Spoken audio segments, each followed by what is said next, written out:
Hello everyone, welcome to the session. तो आज के सेशन में we are going to discuss about syllogism. ठीक है, इसको सिलॉजिज्म्स भी कहते हैं और we also call it as deductions. Right, तो डिडक्शन का मतलब क्या है बेसिकली कि you have to deduce something. Right, होता क्या है इस टाइप में सिलॉजिज्म में कि there will be some statements given to you. ठीक है, अब ये जो स्टेटमेंट्स आपको दी होंगी, देयर माइट बी स्टेटमेंट 1, 2 और 3 and even more than 3 statements. तो ये कुछ स्टेटमेंट्स होंगी। राइट, इन स्टेटमेंट के बेसिस पे there will be some conclusion given to you. Right, कुछ कंक्लूजन्स अपने पास गिवन होंगे 1, 2, 3 and so on, and we have to check कि whether the given conclusion are valid or not with respect to the statements, right? So we have some statements and we उन statement के basis पे we have conclusion. तो अपने को ये बताना होगा कि जो given conclusions है are they valid or not, or can we deduce those conclusion from the given statements, right? तो first of all before starting the syllogism तो हम बात करते हैं statements के ऊपर. Right, so we generally have the four type of statements हमारे पास होती हैं। ठीक है, व्हाट आर दो स्टेटमेंट्स कि एक हमारे पास होता है all A are B. Right, all A are B, no A are B, all A are B, no A are B. ये जो स्टेटमेंट्स होती हैं these are known as universal statement होती हैं। ठीक है, दीज आर द स्टेटमेंट जिनको अपन क्या बोलते हैं, दीज आर यूनिवर्सल स्टेटमेंट। ठीक है, this is a positive statement, right, and this is a negative statement. तो all A are B is a universal positive universal statement, right. No A are B is a negative universal statement, right. We have affirmative भी बोल सकते हैं कि universal affirmative, these are universal negative statements. Similarly we have कि some A are B, some A are B and some A are not B. These are the statements जिनको अपन क्या बोलते हैं, particulars. ठीक है, जैसे वो यूनिवर्सल स्टेटमेंट्स थी, these statements are called as particular. ठीक है, तो particular में again this is affirmative, तो this is particular affirmative and this is particular negative. तो हमारे जितने भी क्वेश्चंस, जो भी हमारे डिडक्शन के क्वेश्चंस होंगे, they will be based on only these four type of statements, right. All A are B, some A are B, no A are B and some A are not B. तो अपने को यहाँ पे ये ध्यान रखना है कि these are called universal and these are particular. तो all A are B is a statement which is universal and affirmative, या universal or positive. Similarly, some ARB is a positive statement, but it is a particular statement, right? तो all the questions, ठीक है, जितने भी questions हमारे बनेंगे on the deductions, they will be involving only these four type of terms. ठीक है, इन्हीं के basis पे conclusions हमारे पास होंगे। ठीक है, तो first of all जो method we'll be using to solve the syllogism, that will be the Venn diagram method. तो हमें क्या करना है कि one by one we will understand these statements कि ऑल ए आर बी के जो वेन डायग्राम्स हैं वो कैसे बनेंगे, right. So first of all अगर हम कह रहे हैं कि ऑल ए आर बी, तो अब देखो दिस इज अ स्टेटमेंट है ना, दिस इज अ स्टेटमेंट कि जितने भी ए है दे आर बी। अब इसको how we can represent in through the diagrams कि देखो वट एवर इज ए, ठीक है, all of A is a part of B, यही तो मतलब होगा इसका कि all A are B, right, all A are B. तो this is a diagram, when diagram से हम रिप्रेजेंट करेंगे हर सिचुएशन को, हर स्टेटमेंट को, तो that is all A are B. तो this is one of the diagram. अब क्या इसका कोई दूसरा डायग्राम भी हो सकता है? Will there be another diagram? There can be another diagram, because अपने को ये पता है कि जितने भी ए है दे आर बी, राइट। तो if I draw a diagram like this कि जिसमें A and B they are overlapping, देखोगे ए एंड बी ये ए को भी रिप्रेजेंट कर रहा है, बेसिकली दे आर ओवरलैपिंग, तो ए इज बी। अब इसमें देखो कि इसमें भी तो all of the A are B है ना। If I look at this diagram, इसमें भी आप क्या बोलोगे, this is also representing all A are B, right. हमें ऑल बी आर ए ये हो भी सकता है, नहीं भी हो सकता है, right, because it is a statement. तो ये अपने पास एक स्टेटमेंट है जो कह रही है जितने भी ए हैं वो बी है, राइट। तो सारे के सारे बी ए हैं या सारे के सारे बी ए नहीं है, that is not known to us ना, राइट। बट हाँ, on the basis of this statement आप ये दो डायग्राम ड्रॉ कर सकते हो। अब इन दोनों डायग्राम्स में वन ऑफ द डायग्राम जो हमारा रहेगा बेसिक डायग्राम, ठीक है, और एक रहेगा ऑल्टरनेट डायग्राम। अब बेसिक डायग्राम का मतलब क्या है, कौन से डायग्राम को we will be considering the basic diagram, the diagram with minimum overlapping, ठीक है, वो डायग्राम जिसमें क्या होगा, मिनिमम ओवरलैपिंग होगा, that diagram will be my basic diagram, ठीक, वो डायग्राम अपना बेसिक डायग्राम होगा। तो this is my basic diagram and these are the alternate diagrams, ठीक है, जो अदर पॉसिबिलिटीज है। तो ऑल ए आर बी की कितनी पॉसिबिलिटीज हो सकती हैं, वो सारी हम यहाँ पे देख रहे हैं, राइट। तो in this case all of the A are B, ठीक है, हालांकि यहाँ पर भी ऑल ए आर बी है, बिकॉज अपने को सिर्फ ए के बारे में पता है, बी हो है या नहीं है that is not our concern, right. These are the two possible diagrams जिसमें हमारा जो ये वाला डायग्राम है all A are B, this will be my basic diagram, ठीक है, ये अपना क्या होगा, basic diagram, right. Basic diagram का आगे अब यूज समझेंगे। नेक्स्ट जो पॉजिटिव स्टेटमेंट थी, that some A are B, ठीक है। अब जब अपन सम की बात करते हैं, देखो ऑल का मतलब तो क्या हो गया कि ऑल का मतलब हो गया 100%, राइट, 100%। लेकिन सम का मतलब, इफ आई आस्क यू कि सम का मतलब क्या होता है, ठीक है, जनरली सम का मतलब होता है थोड़ा सा, राइट, कुछ ए जो है वो बी है, बट क्या इस सम की कोई डिग्री डिफाइंड है, राइट। जैसे फॉर एग्जाम्पल एक डायग्राम तो इसका मैं ये बना सकता हूँ कि सपोज दिस इज ए, ठीक है, एंड दिस इज बी, तो it shows me that some of the A are B, right? कौन से? These are the A which are B, right? तो this is one of the diagram. But अगर मैं ऐसे बनाऊं, if I represent it like this is B and this is A, तो क्या ये sum A R B को represent करेगा, राइट? आप कहोगे नहीं, ये तो all A R B को रिप्रेजेंट करेगा। देखो ये ऑल ए आर बी को रिप्रेजेंट कर रहा है, but it is also representing some A are B, क्योंकि देखो सम का मतलब क्या है, कुछ। अब उस कुछ में कोई नंबर तो फिक्स नहीं है ना, इट इट जैसे for example if I ask you that go to the class and call some students, अब उसमें हो सकता है सम का मतलब you call 2, you call 3, you call 4, you call 5, you call 6, या हो सकता है कि आप सबको बुला के ले आओ ना, दैट इज अ पॉसिबिलिटी ना। अगर लॉजिकली सोचा जाए तो मैंने कहा है कि कॉल सम स्टूडेंट्स, तो उस सम का मैंने कोई नंबर तो डिफाइन नहीं किया। इफ आई से कि कॉल ऑल द स्टूडेंट्स, तब तो ठीक है कि that all A are B है। लेकिन सम का केस में क्या हो सकता है कि this is also a possibility कि भाई सम में सारे भी तो हो सकते हैं, because some does not, some का मतलब ये नहीं है कि there is a fix value, या ऐसा कहीं पे नहीं लिखा है कि सम का मतलब है कि it has to be less than 100%, right. It is a possibility. तो ये भी आपका रिप्रेजेंट कर रहा है किसको, सम ए आर बी को इट इज रिप्रेजेंटिंग, है ना, it is also representing the term some A are B. तो अनदर क्या इसके लिए और कोई पॉसिबल डायग्राम हो सकता है हमारे पास, is there any other possibility, कोई और पॉसिबिलिटी हो सकती है क्या? There can be other possibilities as well.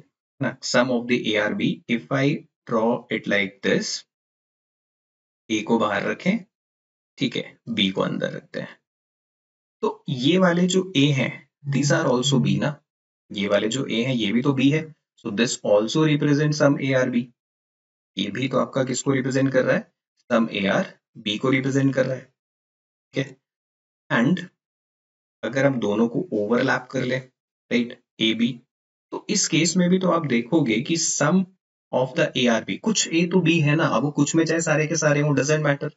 तो सम ए आर बी के लिए we have 4 possibilities, but we have to check the basic diagram, देखना है अपने को, तो आपका बेसिक डायग्राम कौन सा है? With the minimum overlapping. So this is my basic diagram and these are all the alternate diagrams. ठीक है, ये अपने ऑल्टरनेट डायग्राम्स होते हैं, right.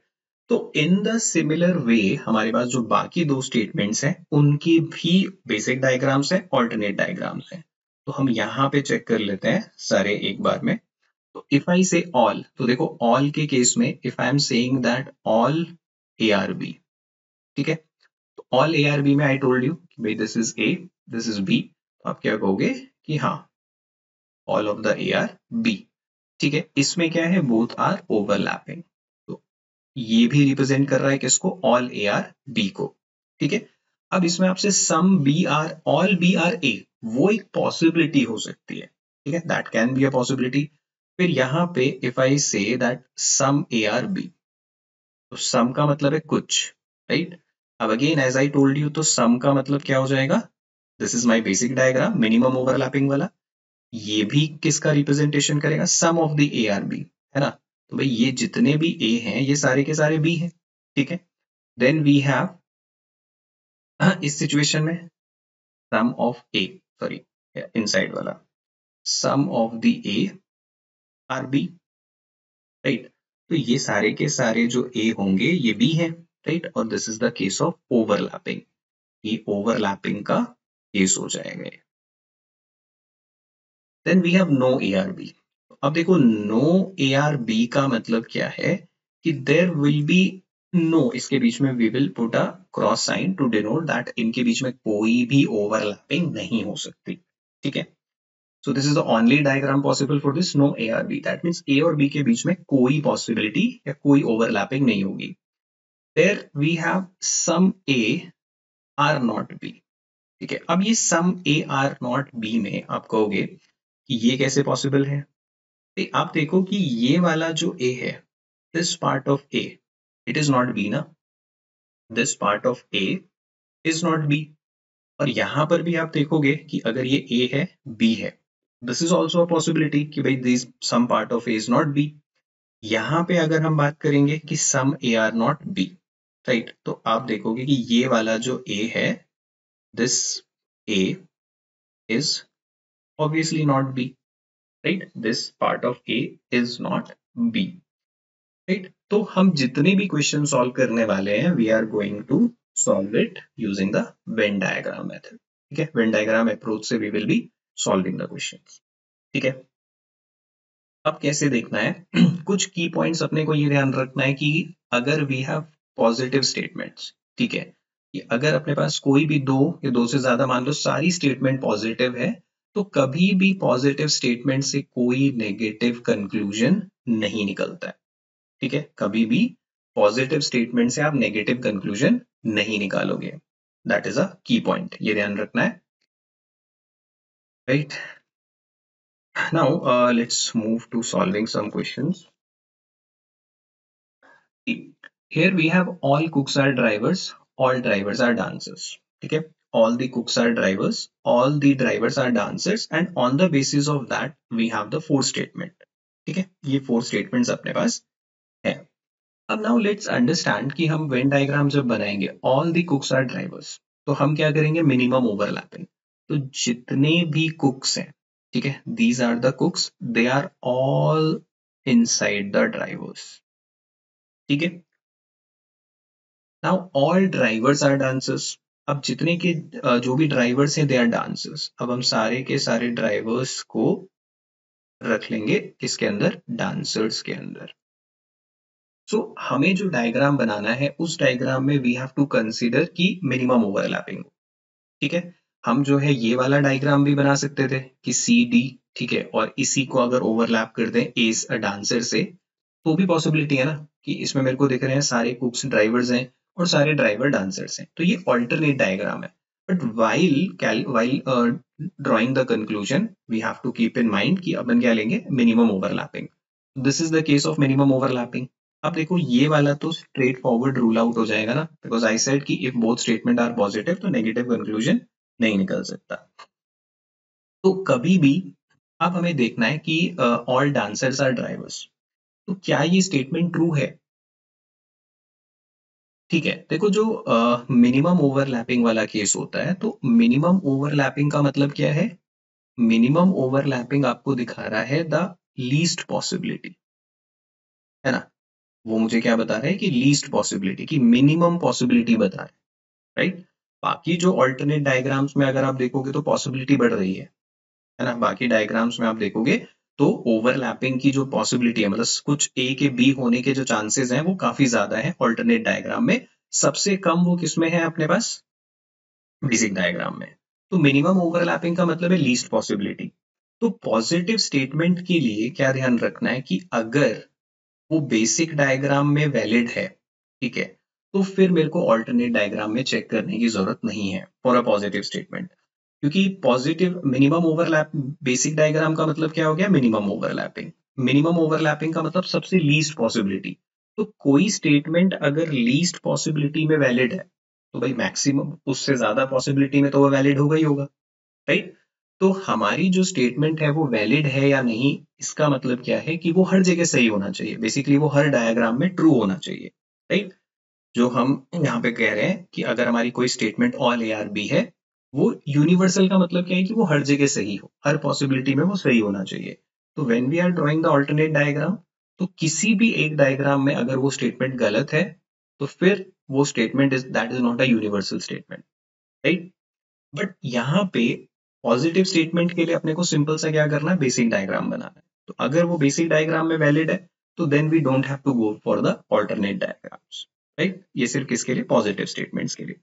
All dancers are drivers, तो क्या मुझे ऑल डांसर्स जो है वो ड्राइवर्स दिख रहे हैं? Can I see that all the dancers are drivers? तो आप कहोगे नो।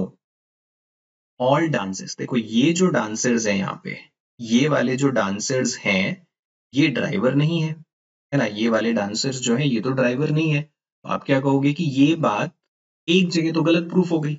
अब उसके अलावा कहीं पे ये सही हो या ना हो, जैसे ये वाला केस था, इस ये इसी को हम ओवरलैप कर ले, सी डी और डांसर्स, ठीक है, ड्राइवर्स और डांसर्स। तो आप कहोगे यहाँ पे ये बात सही है, बट वो चीज एक जगह तो इनवैलिड हो गया ना। तो अगर उस स्टेटमेंट की, देखो किसी भी स्टेटमेंट की वैलिडिटी का मतलब क्या है कि वो बात हर जगह सही होनी चाहिए। बट अगर मेरी बात एक जगह सही है एक जगह गलत है, तो that is not a valid statement, right? तो ये वाला तो कंक्लूजन विल नॉट फॉलो, क्योंकि सारे डांसर्स ड्राइवर नहीं है। तो वो हमें दिख गया कि बेसिक डायग्राम में आपने देखा कि ये वाले डांसर्स तो ड्राइवर है ही नहीं, it is not valid. All cooks are dancers. अब आप कहोगे क्या सारे के सारे कुक्स डांसर हैं? हाँ। तो अब आप देखो, this is the minimum possibility. तो मिनिमम पॉसिबिलिटी में आप देखोगे कि सारे के सारे कुक जो है वो ड्राइवर्स के अंदर है, और सारे के सारे ड्राइवर वो डांसर्स हैं। तो yes, this conclusion is valid.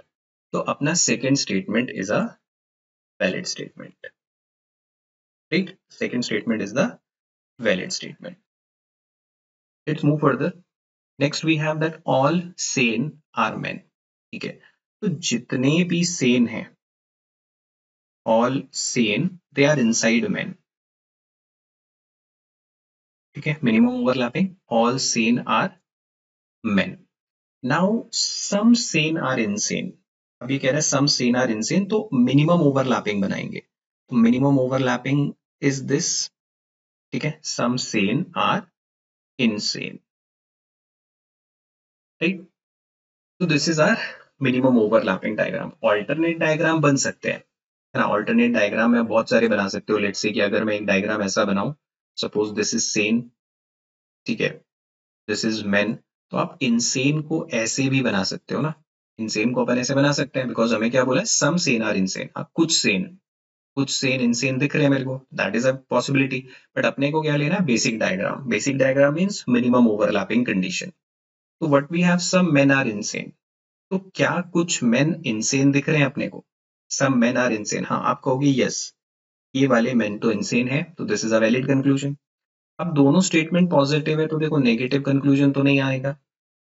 Now all men are insane, क्या सारे के सारे मेन इनसेन है? आप कहोगे नहीं, ये सारे जो मेन है ये तो इनसेन नहीं है, दिस इज इनवैलिड। अगर वो कहता कि all men are insane is a possibility, ठीक है, अगर वो ये कहता कि all men are insane is a possibility, अब देखो पॉसिबिलिटी में क्या है? कि वो किसी भी एक ऑल्टरनेट डायग्राम में सही होना चाहिए। क्या मैं इसको सही प्रूफ कर सकता हूँ? ठीक है, see I have all the sane, they are men. ठीक, now I want all men are insane. तो आप इनसेन को ऐसे बना सकते हो ना, इनसेन बना सकते हो। ठीक है, it is an alternate diagram कि भाई इसमें मेरी कंडीशन बस चेंज नहीं होनी चाहिए। सारे सेन मेन है, yes, all sane are inside men. क्या कुछ सेन इनसेन है? Yes, these are some sane which are insane. तो यहां से आई कैन से कि हाँ, all men are insane is a possibility. तो पॉसिबिलिटी में वो चीज हो सकती है, बट डेफिनेट कंक्लूजन में नहीं हो सकता। राइट, तो whenever looking for a definite conclusion, हमेशा क्या करेंगे? बेसिक डायग्राम पे आएंगे। Right, we will follow the basic diagram. चलो, now we have a negative statement. तो पॉजिटिव स्टेटमेंट का तो अपने को समझ आ गया कि अगर वो बेसिक डायग्राम में फॉलो करेगा तो it will follow everywhere. Right, तो पॉजिटिव में हमने क्या बोला कि अगर वो बेसिक डायग्राम में फॉलो करेगा तो वो हर जगह फॉलो करेगा। बट नेगेटिव स्टेटमेंट में क्या करना है? वो बेसिक डायग्राम में सपोज फॉलो कर रहा है फॉर एग्जाम्पल। ठीक है, देखो, अगर बेसिक में नहीं फॉलो कर रहा है तो ठीक है, छोड़ दो। बट अगर वो बेसिक डायग्राम में फॉलो कर रहा है तो इसका मतलब जरूरी नहीं है कि वो फॉलो करेगा। ठीक है, हमें क्या करना पड़ेगा? देखना पड़ेगा कि उसको, जो अगर वो बेसिक डायग्राम में फॉलो हो रहा है तो आप उसको किसी ऑल्टरनेट डायग्राम में गलत प्रूफ करने की कोशिश करो। राइट, तो अगर मैं उसको कहीं पर भी गलत नहीं प्रूफ कर पा रहा हूं तो दैट मीन्स कि फिर वो स्टेटमेंट हर जगह वैलिड है। ठीक है, जैसे लेट्स सी, इसको समझते हैं यहाँ पे। No plane is a ship, तो वी हैव प्लेन। ठीक है, no plane is a ship, मतलब प्लेन और शिप के बीच में कोई ओवरलैपिंग नहीं हो सकती इन एनी कंडीशन। फिर कह रहे हैं नो शिप इज अ बस। अब आप कहोगे नो शिप इज अ बस, शिप और बस के बीच में भी कोई ओवरलैपिंग नहीं हो सकती। ठीक है, नाउ अब अगर हमारा जो कंडीशन है कि no bus is a plane, तो आप कहोगे हाँ, ये बात तो सही है कि बेसिक डायग्राम में दिख रहा है कि बस और प्लेन में कोई ओवरलैपिंग नहीं है। राइट, बट क्योंकि ये नेगेटिव स्टेटमेंट है, तो क्योंकि ये नेगेटिव स्टेटमेंट है और ये बेसिक डायग्राम में फॉलो कर रहा है, तो मुझे देखना है कि क्या किसी ऑल्टरनेट डायग्राम में ये मैं इसको गलत प्रूफ कर सकता हूँ। राइट, तो अगर मुझे no bus is a plane, मतलब मुझे, आप देखो, हमें ये पता है कि प्लेन और शिप में कोई ओवरलैपिंग नहीं हो सकती, शिप और बस में कोई ओवरलैपिंग नहीं हो सकती, बट ऐसा तो कहीं पे नहीं है ना कि प्लेन और बस में कोई ओवरलैपिंग नहीं हो सकती। If I draw a diagram like this कि no plane is a ship, हर डायग्राम में बस मेरा स्टेटमेंट कहीं पे वॉयलेट नहीं होना चाहिए। तो if I draw it like this, बस, तो अभी भी तो देखो सारी कंडीशन सेटिस्फाइड है ना। राइट, तो मतलब एक डायग्राम ऐसा है जहां पर मैं इसको गलत प्रूफ कर सकता हूँ, है ना। नेगेटिव स्टेटमेंट है कि no bus is a plane, तो अगर no bus is a plane I can prove it wrong. Right, तो इसका मतलब ये वाला स्टेटमेंट बेसिक डायग्राम में नहीं फॉलो कर रहा है, तो it is not a valid statement. ठीक है, क्योंकि ये बात हर जगह फिर सही होनी चाहिए ना। तो भाई बेसिक डायग्राम में पॉजिटिव में तो क्या है कि आप सिर्फ बेसिक में देख लो, बेसिक में अगर वो सही है तो हर जगह सही है, बेसिक में गलत है तो फिर अदर चेक करने की जरूरत नहीं, क्योंकि एक जगह गलत हो गया। लेकिन नेगेटिव स्टेटमेंट में क्या है कि अगर वो बेसिक में भले सही हो रहा है तो आपको चेक करना है कि क्या कोई ऐसा डायग्राम है ऑल्टरनेट जहां पर आप उस बात को गलत प्रूफ कर पाओ। गलत प्रूफ कर पा रहे हो तो it is not a valid statement, नहीं इसको वायलेट कर पा रहे हो तब ये वैलिड स्टेटमेंट होगा। So no bus is a plane, same कहानी हो गई, नो प्लेन इज अ बस। इसी तरीके से मतलब बेसिक में फॉलो कर रहा है बट ऑल्टरनेट में फॉलो नहीं कर रहा है, तो मतलब कि इस केस में none of the two statement will follow. Right, let's see another question. All cats are dogs. Right, so what will be the diagram ki all of the cats, right, all of the cats will be inside the dog. Now no dogs are rat. अब देखो, dogs और rat के बीच में there can not be any overlapping. Right, so this is our basic diagram. Now all cats are rats, all cats are rats. अब यहां पर देखते हैं कि since this is a positive statement, तो अब ये तो बेसिक डायग्राम में नहीं दिख रहा है। Right, because there is no overlapping between cats and rats, तो it is not a valid statement. Now second statement है कि some cats are rat, some cats are rats. अब अपने को ये पता है कि बी रैट्स और डॉग्स के बीच में there can not be any overlapping, है ना। जो भी डॉग्स के अंदर है वो रैट के साथ उसका कोई ओवरलैपिंग नहीं हो सकता। तो इसका मतलब if all the cats are inside the dogs, तो किसी भी कंडीशन में कैट्स और रैट्स के बीच में कोई ओवरलैपिंग नहीं हो सकता, ठीक है। और वैसे भी देखा जाए तो बेसिक डायग्राम में तो नहीं फॉलो कर रहा है, it is not a valid statement.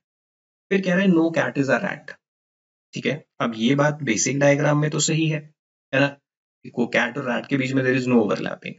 अब क्या कोई ऐसा ऑल्टरनेट डायग्राम है जहां पर आप रैट और कैट में ओवरलैपिंग करवा सकते हो?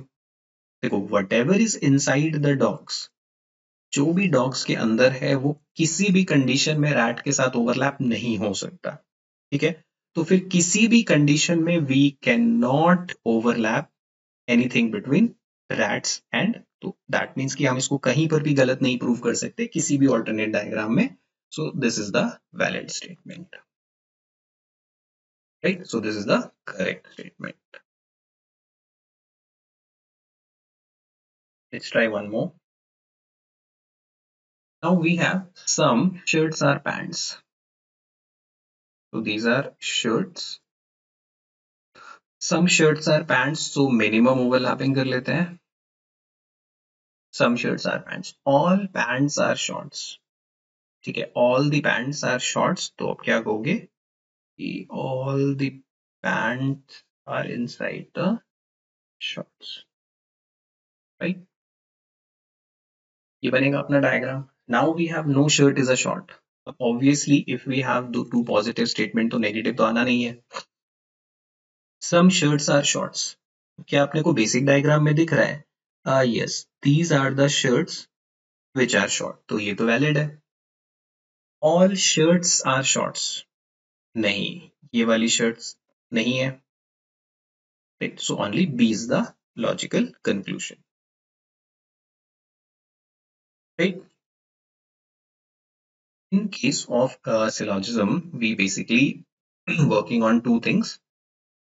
ठीक है, basic diagram. Right? Basic diagram को बनाना है. अगर पॉजिटिव स्टेटमेंट है तो आप सिर्फ क्या करोगे? For a positive statement just check basic diagram में फॉलो हो रहा है तो फॉलो होगा, else no need to check alternate diagram. But negative diagram में पहले देखना है कि बेसिक में फॉलो हो रहा है. अगर हो रहा है तो then go for additional diagrams. और किसी भी, और बस जो भी आपका जो यहाँ पे बेसिक डायग्राम में ट्रू हो रहा है उसको बस किसी डायग्राम में गलत प्रूफ करने की कोशिश करो. अगर गलत प्रूफ हो जाता है तो इनवैलिड है स्टेटमेंट, और नहीं कर पाओगे तो then it is a valid statement. ठीक. I hope you get the idea about the syllogism. So this is the basics जो अपने को पता होना चाहिए. ठीक है, the basic diagrams, the alternate diagrams, and we'll be using the method of Venn diagram. Right? So Venn diagram method is useful where we have 3-4 statements. Right? So we'll be doing those type of questions in the upcoming sessions. So thanks for watching the session. So do like it, subscribe and share it.